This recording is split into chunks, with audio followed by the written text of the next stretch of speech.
भागलपुर गांव में एक कमला नाम की औरत रहा करती थी। उनके दोनों बेटे शहर में जाकर काम करते थे।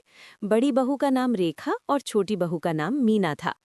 कमला और रेखा हमेशा मीना को तंग किया करती थी, क्योंकि उनके छोटे बेटे ने मीना से शादी अपनी पसंद से की थी और मीना एक साधारण से परिवार से थी।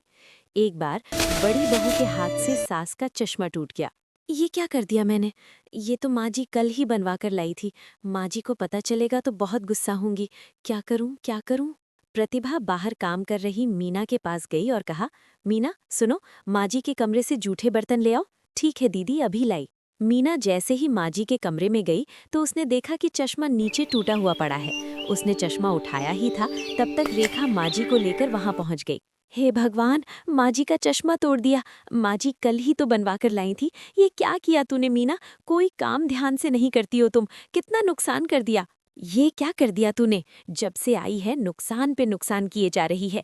एक तो घर से खाली हाथ आ गई और जो अब मेरे घर में बचा है वो भी तोड़ना चाहती है। माँ जी, ये मैंने नहीं किया है। रेखा दीदी ने मुझे बर्तन लेने भेजा था, तब मैंने देखा कि चश्मा टूटा हुआ नीचे गिरा है। तू क्या कहना चाहती कि मैंने तोड़ा है? नहीं दीदी, मैं तो माँ जी को बता रही थी कि मैंने नहीं किया। यहाँ रेखा रोने की एक्टिंग करके दिखाती है। हाँ, मेरी किस्मत देखो ना माँ जी। आपने देखा ना, आपके सामने मुझे गलत बना रही है। नहीं दीदी, मेरा ऐसा कोई इरादा नहीं है। चुप रहो तुम। एक तो नुकसान कर दिया है, ऊपर से झूठ भी बोलती हो। मेरे सामने से हटो और दोबारा मत आना जब तक घर का सारा काम ना खत्म हो जाए, समझी? उसके बाद तुम जंगल चली जाना, वहां से लकड़ियां काट कर ले आना। जंगल चली जाऊं? समझ गई। लेकिन दीदी, इन सब कामों को करने में ही शाम हो जाएगी। इतनी जल्दी ये सब कैसे करूंगी? मुझे क्या पता, माँ जी ने बोल दिया, समझ गई। माँ जी, प्रतिभा ने क्या कहा है समझ नहीं आया? ठीक है माँ जी, जाती हूँ। बेचारी मीना उदास मन से वहां से चली जाती है। भगवान करे जंगल से वापस ही ना आए। मैं अपने बेटे की किसी अच्छे घर में शादी कर दूंगी और दहेज में बहुत सारे गहने और रुपए भी ले लूंगी। ये सब मीना ने सुन लिया। माँ जी, मेरे लिए भी सोने का हार ले लेना। आखिरकार मैं इस घर की बड़ी बहू हूँ। ठीक है, जाओ अब मेरे लिए कुछ बढ़िया सा खाने को ले आओ। जी माँ जी, अभी लेकर आई। रेखा वहां से चली गई। अब बस इस मीना को इस दुनिया से मिटाना होगा। एक बार ये काम हो जाए, मैं पंडितों को जी भर के खाना खिलाऊंगी। मीना काम करते करते रोने लगी। मैं ऐसा क्या करूं जिससे ये मेरे बारे में ये सब सोचना बंद कर दें? हे भगवान, मुझ पर अपनी कृपा करो। मैं ये सब और ज्यादा नहीं सह पाऊंगी। सारा काम करने के बाद मीना अपने साथ खाने के लिए 4 रोटी और थोड़ी सब्जी बांधकर जंगल ले गई। मीना जंगल में लकड़ी काटने लगती है। उसने लकड़ी का एक गट्ठा बनाया और छांव में बैठ गई। तब उसके थैले से रोटी का डिब्बा नीचे गिर गया। अरे, मैं तो खाना ही भूल गई। लोग काम भूल जाते हैं और मैं उल्टा खाना ही भूल गई। क्या करूं अपना? अब बस जल्दी घर चली जाती हूँ। इसे खाऊं या नहीं? ऐसा करती हूँ, खा ही लेती हूँ। वैसे भी दिन भर से कुछ खाया नहीं, फिर रात का खाना भी तो बनाना पड़ेगा। वो खाना खाने ही वाली होती है कि तभी वहां पर एक बकरी उसके सामने आकर बैठ जाती है। तुझे भूख लगी है? आजा, तू भी खा ले। वो एक रोटी बकरी को दे देती है। बकरी फिर भी नहीं जाती। इस बार वो एक और रोटी देती है और इस बार बकरी चली जाती है।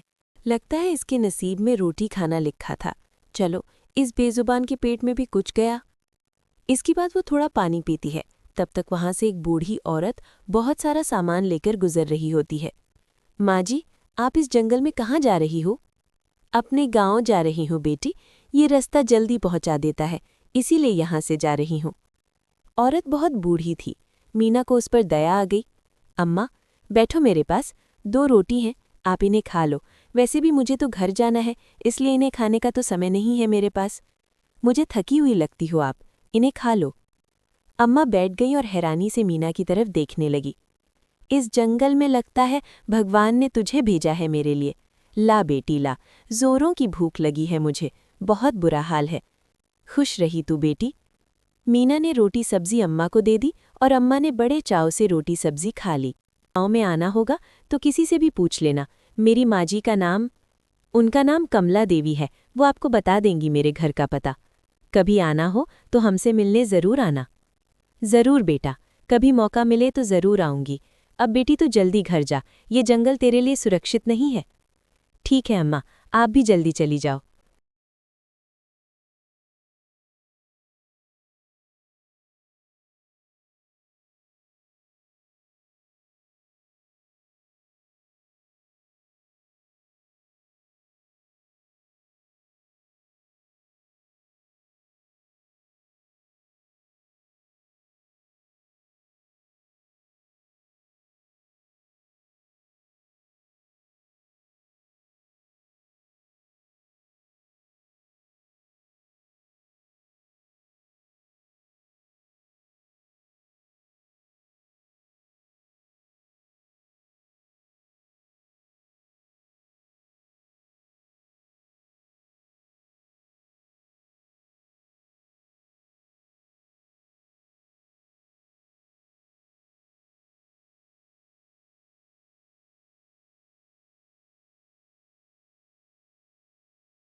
एक दिन फिर से वही बूढ़ी अम्मा मीना के घर आईं। मीना ने उन्हें देखा तो तुरंत उनके पैर छुए। अम्मा, आप? आइए आइए अंदर, कैसी हैं आप? बहुत अच्छी हूँ बेटी, देखने आई थी कि तू कैसी है। मैं बहुत अच्छी हूँ अम्मा, आपकी कृपा से सब कुछ ठीक है। अम्मा ने चारों तरफ देखा। घर में खुशियाँ थी। माँ जी और रेखा दीदी मीना के साथ मिलकर काम कर रहे थे। सब हंस रहे थे, खुश थे। बेटी, तूने अपने पूर्वजों का नाम रोशन किया। तूने वो किया जो बहुत कम लोग कर पाते हैं। तूने प्यार से नफरत को हराया। तूने धैर्य से गुस्से को हराया। तूने त्याग से लालच को हराया। मैं तुझ पर गर्व करती हूँ बेटी। मीना की आंखों में आंसू आ गए। अम्मा, ये सब आपकी वजह से हुआ। आपने मुझे सही समय पर सही रास्ता दिखाया। आपने मुझे बताया कि मुसीबत में अपने पूर्वजों को कैसे याद करना है। आपने मुझे बचाया। नहीं बेटी, मैंने तो बस तुझे रास्ता दिखाया, बाकी सब तूने खुद किया। तेरे अंदर नेकी थी, इसलिए तेरे पूर्वजों ने तुझे बचाया। तेरे अंदर प्यार था, इसलिए तूने अपने परिवार को माफ़ किया। तेरे अंदर त्याग था, इसलिए तूने सारा धन अपनी सास को दे दिया। ये सब तेरी ही अच्छाई है बेटी। माँ जी भी वहाँ आ गई। उन्होंने अम्मा के पैर छुए। धन्यवाद अम्मा, आपने मेरी बहू को बचाया। आपने मुझे मेरी गलती का एहसास कराया। मैं बहुत शर्मिंदा हूँ कि मैंने अपनी बहू के साथ इतना बुरा व्यवहार किया। बेटी, गलती हो गई, लेकिन तूने उसे सुधार लिया। यही तो मायने रखता है।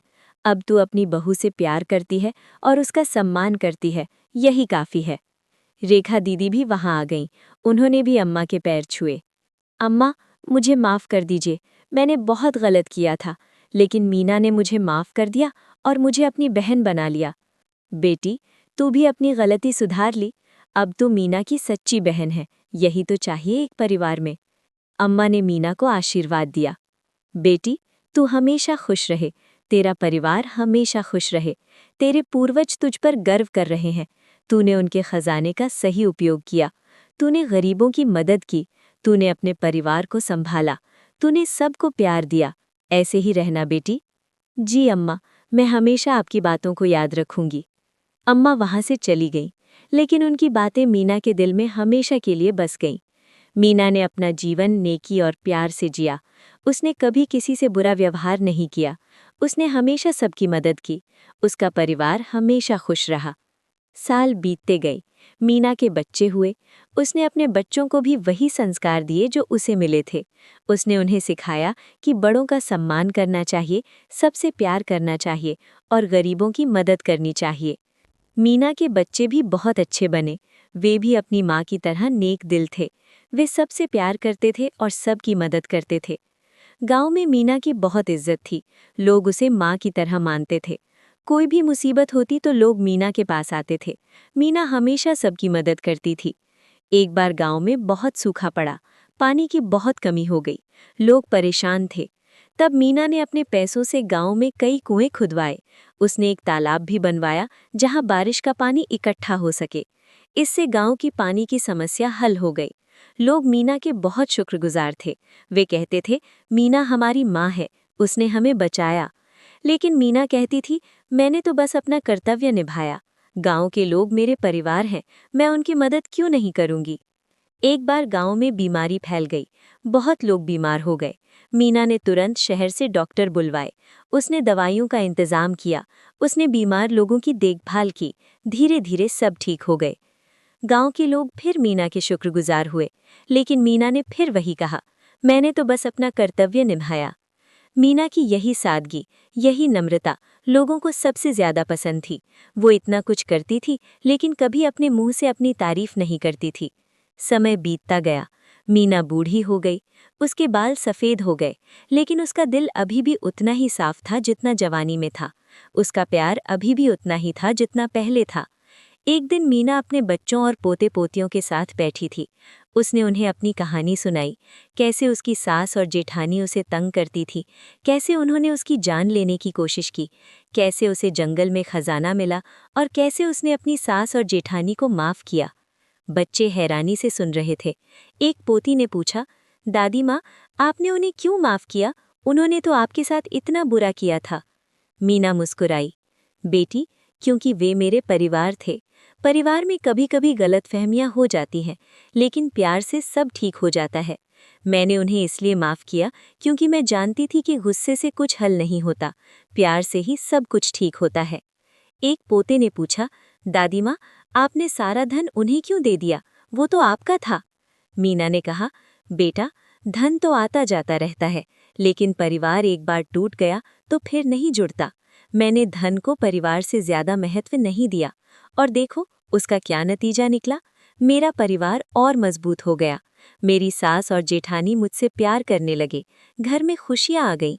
धन तो फिर भी आता रहा, लेकिन प्यार एक बार चला जाए तो वापस नहीं आता। बच्चे समझ गए। उन्होंने अपनी दादी माँ से बहुत कुछ सीखा। मीना ने अपना पूरा जीवन नेकी और प्यार से जिया। उसने कभी किसी से बुरा व्यवहार नहीं किया। उसने हमेशा सबकी मदद की। उसका परिवार हमेशा खुश रहा। जब मीना की मृत्यु हुई तो पूरा गांव रोया। लोगों ने कहा, आज गांव ने अपनी माँ खो दी। लेकिन मीना की कहानी, उसकी नेकी, उसका प्यार आज भी गांव में जिंदा है। लोग आज भी अपने बच्चों को मीना की कहानी सुनाते हैं और कहते हैं, बेटा, मीना जैसा बनो, नेक बनो, प्यार करो, सबकी मदद करो। और इस तरह मीना की कहानी पीढ़ी दर पीढ़ी चलती रही। उसकी नेकी की कहानी हमेशा लोगों को प्रेरित करती रही। समाप्त।